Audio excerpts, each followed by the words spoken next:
Hi, Ed Diaz here. In today's video, we're going to learn how to create a multi-part layer, which is a little more advanced inside the Roland JUNO-D. All right, let's get started. What do I mean when I say create a multi-part layer inside the JUNO-D?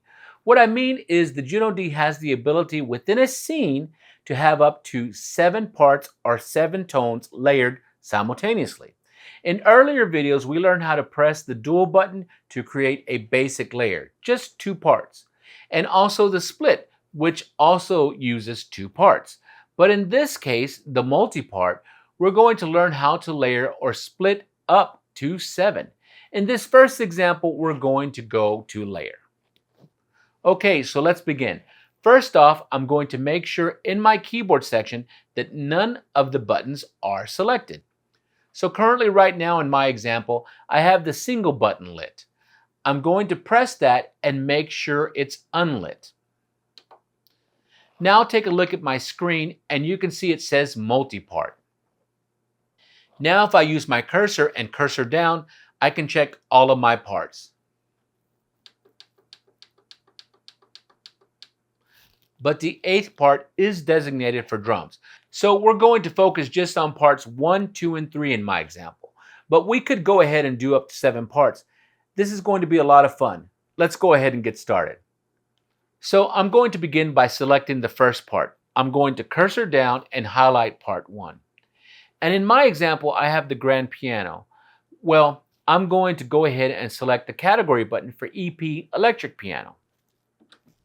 Once again, if I wanted to look around and see what EPs are available to me, I could go ahead and press the enter button and then use my dial wheel to look around and select a piano. Once I have the sound selected, I'm going to press exit. And now that sound is loaded and you can hear it now.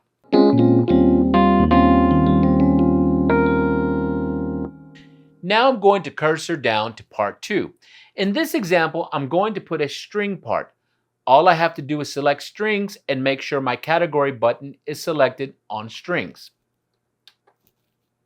Once again, if I'm not a fan of that sound, I can press enter, look inside my tone category list for strings, and just use my dial wheel.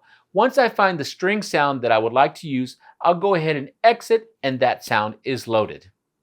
All right, let's put in one more part. I'm going to cursor down to part 3. In this one, I'm going to choose a pad sound. I'm going to press the pad category button and I'm going to press enter and see what's available to me.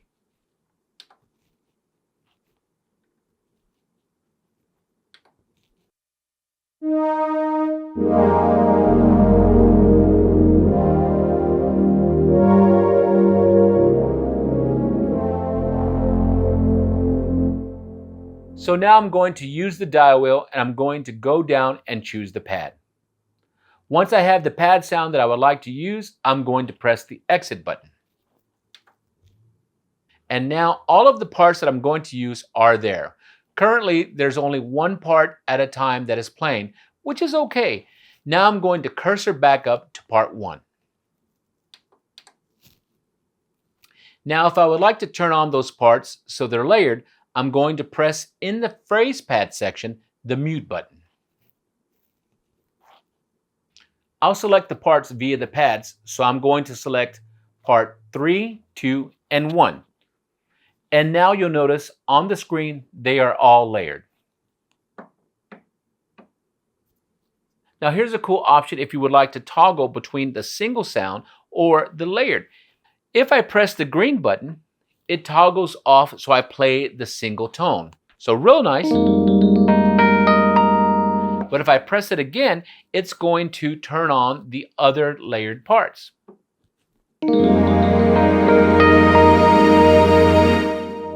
This could be very helpful when you're playing a live gig and you want to keep it simple, but then later on in the tune, you might want to have a more lush sound.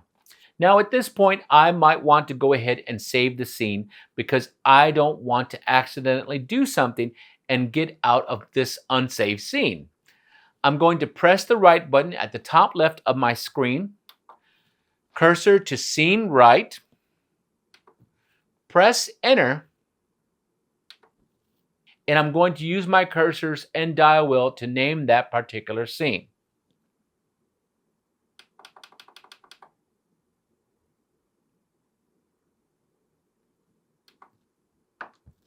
Once I have it named, I can press the enter button and then choose a user destination for my scene and then press enter.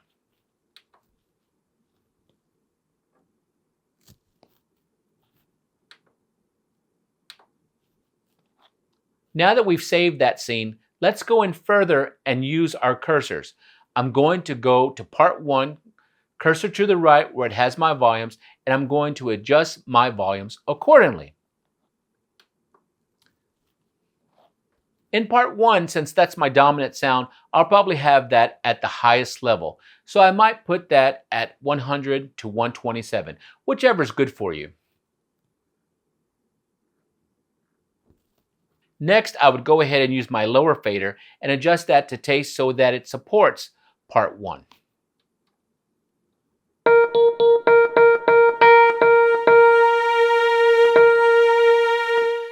Now for part 3, let's not use the faders because they are only set for upper, which is part 1, and lower, which is part 2. So I would use my cursor and my dial wheel and bring part 3 up to the volume that supports part 1 and 2.